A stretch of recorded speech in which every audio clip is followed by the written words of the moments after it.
Slurped it up, my G's. Hey, cabrone, puñeta! If you're new to the channel, what we do is we get fruit, like mangoes, we throw it around like it means nothing to us. Oh, that actually landed on the cigar, can you believe that? Can you see it's all bent now? Out of anywhere I throw it, literally on top of the cigar. Maybe there's a magnetic pull on the bed there somewhere. Some sort of higher energy. Anyway, how are you doing, my G's? I hope you're doing super sick. Sorry, I haven't made a video for a few days. I try to do one at least every other day or so if I can, unless I've got nothing to talk about because I've been in a terrible sound design rut where I haven't been able to create anything good. This time I've got some wicked new phase plant presets. I've made loads of sick ones and I'm going to drop a new phase plant pack in the next few days. But we're going to run over one of them today that I made, which I really like. So we'll jump into that in just a second. But yeah, just wanted to check in with you guys, let you know I'm still alive. Yeah, I was in Puerto Rico for like 5 days. I literally had one of the best times of my life. People there, like so friendly, so kind, so warm. Like the moment I landed until I left, like I felt like treated like so well, and it was just such an amazing experience. So if you ever get to go to Puerto Rico, I would say remember it's in the USA first, because I forgot that and I didn't have the correct visa entry requirement, so remember that. But also if you get the chance to ever go there, I would highly recommend it. There's such a great vibe there, it's really sick. Yeah, so anyway, let's jump into today's tutorial, and yeah, I just want to go over one of these phase plant patches and share it with you guys. Hopefully you'll learn a bit from it, so let's jump in. Anyway, so yeah, I'm not actually really smoking. I was in the DR for my birthday and I was back at the airport at Punta Cana, and I had like some leftover Dominican pesos, and you know, I can't really spend them anywhere else. So the only thing I could see that I wanted to buy was some Dominican cigars. So I just, like Will Smith said, it's for the look, I don't light it. Anyway, yeah, this is the phase plant base then. It's called Mumma Ain't No Chump. And it sounds like this. It's a naughty Reese bass.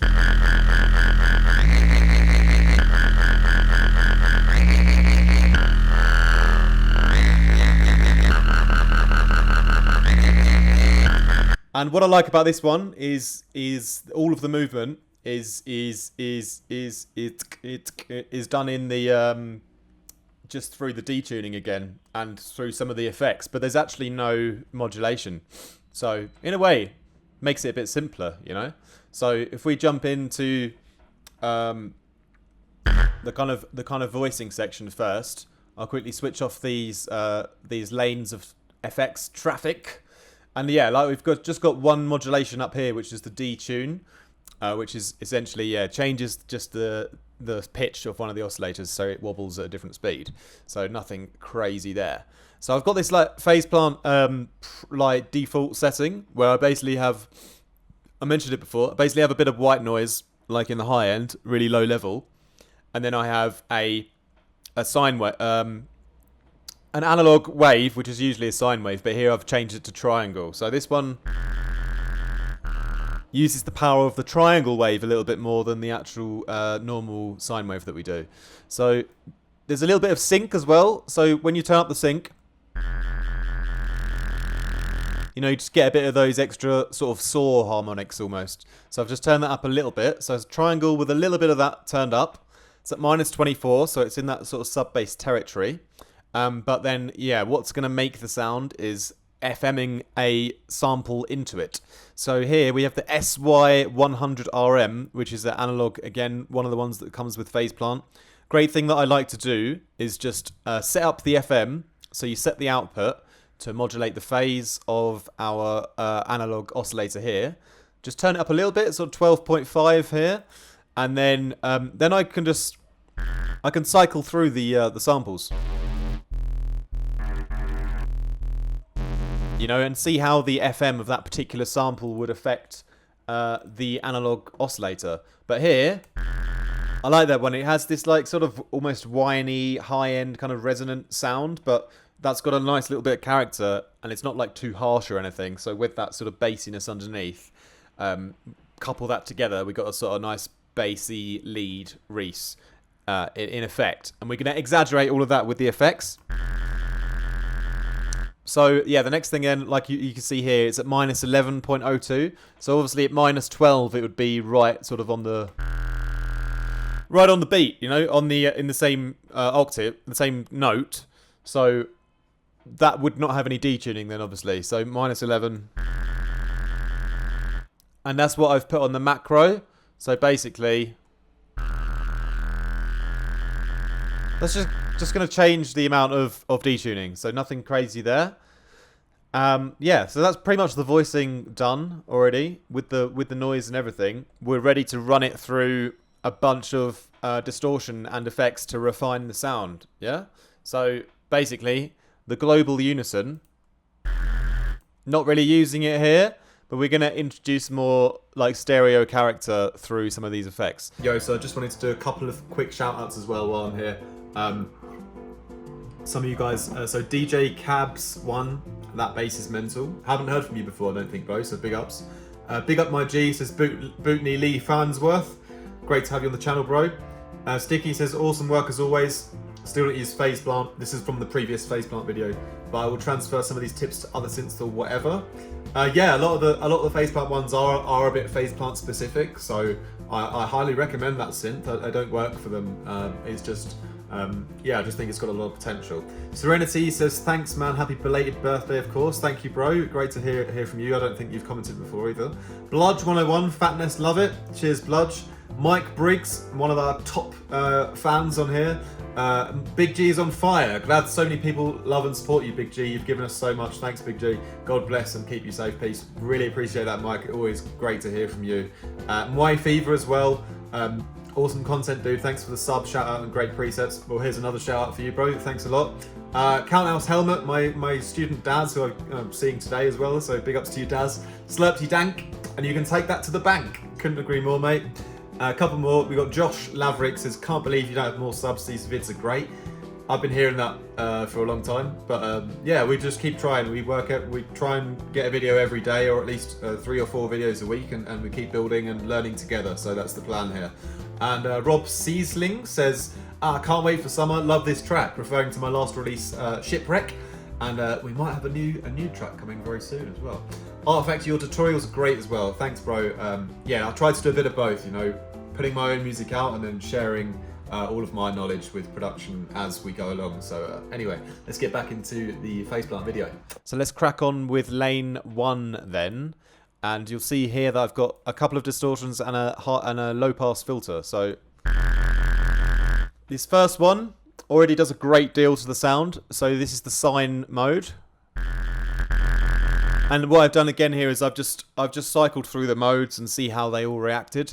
This one was really, really great, and I just turned the bias up a little bit. So another way you can control the color again is just playing with the bias, yeah?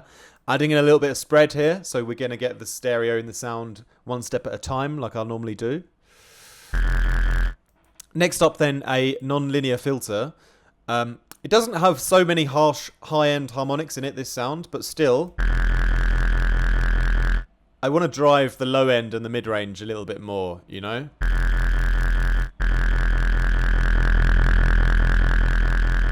Yeah, so I like the way that the character kind of changes a little bit with the biased mode here. Again, just cycling through them. Feel free to copy the preset if you like. I think it's really a really nice Reese with a lot of character. So here up is the distortion then, the saturate mode next. So again, it's like it's quite a lot of distortion again, but it's still keeping the sound pretty clean because it's quite simple to begin with. So that's my sort of technique, is keeping the sound very simple. It's one oscillator, you know, with a little bit of white noise, because this sample I've turned the gain off. So it's just being a carrier in the FM into the triangle wave, you know? So it's only sort of one oscillator coming through. So when it's sort of that simple and clean, you can distort it a lot more and you're going to be able to go a lot further before it starts to, you know, sound terrible. Yeah, ring mod next. So Yeah, we'll crack over to lane 2 just to keep things a little bit more visible. That's why I sort of like to use all 3 lanes so you can sort of see all the effects that are happening, you know. Here we introduce some high end, but I'm doing it with the noise. So I like the noise in the high end because it's more natural. And, you know, we had a bit of noise in before, but we sort of filtered it and distorted it and everything. And I want to reintroduce some noise into the signal chain. So it's the mix is quite low at 10%. Yeah, so it's a subtle bit of noise in the high end, which is beautiful, a beautiful fish. 742 hertz, so it's actually, the noise is actually really almost in the mid-range here. Like, it's kind of in the treble, you know? You could go a bit higher. I usually go a bit higher, but here I felt it was quite good around there. Anyway, next up, Convolver. So here we refine the sound a bit more, and we're going to add in just a little bit of mix on the reverb. I'm not going to bother setting it up as a whole new dry wet kind of thing. I'm just going to mix it in, but I'm just going to make sure I don't go too heavy so it becomes too like stereoed and washed out, you know. So keeping it lower than 20%. Just so you got that tail on it at the end. And then remember, any distortion and things you do after that is going to really emphasize the lower volume details. So that little detail of reverb is emphasized more through this distortion we add in here, the overdrive. So again, we've colored all of the distortions differently so far throughout the chain. Yeah, then the next up we have the non-linear filter again, but this time we're doing some notch filtering. So again, we've got just a nice little... Here's the thing I could modulate if I wanted to. What I might do is I might put this on a macro just because I want to keep my modulation section like clean for some reason. It just looks cool not having any on there. So here's a little cut off. You could do like a little knock. Oh, I can't type because I've got the keyboard activated. Give me 1 second, my G's. Yeah, you can do little notch movement. You'll have to program it in manually here now. And for some reason, it won't sort of... Faceplant is being a bit random here, so let me try again. Yeah, there we go. So now we can control like the tone a little bit more. It's almost a tony setting, essentially. Changing the tone by using the notch filter. So, what we have next then... I need to readjust my logic settings. Okay. Yeah, just finishing off the sound pretty simply with a distorted sine wave here. A distortion with the sine mode, what I meant to say. This time the bias is a little bit the other way, so it's sort of a little bit different to the first one where the bias was to the right. Now we're going to the left, so it's another step of separation. That really finishes it off though. I think it sounds... It's quite cool already how it was without the notch filter and the distortion, but... It brings it to a whole new volume level and it sounds a bit more powerful to me with that on there. But if I don't have the notch, it's sort of a bit... It's sort of... For me, it's getting a little bit too powerful in the mid-range, you know? So I want to take a bit of that out there. And again, I kind of liked the original setting I had down here. It's a bit sort of cleaner in that area. So there you go. And obviously with the movement of the Reese, you know, as you go up the keyboard, you know, because we've done the detuning naturally via the pitch, then the wobble will change the speed depending on what note you play. So that's cool in my opinion. That's sort of classic Reese kind of thing. But yeah, I've made loads of Reeses now in Faceplant, but it seems like really fun to make because you can get really in depth with the character of the specific Reese by like refining it in all these different ways with the different distortions and using a different like sample as the sort of source sound through one of your like sine waves or just triangle waves to keep that bassy power in.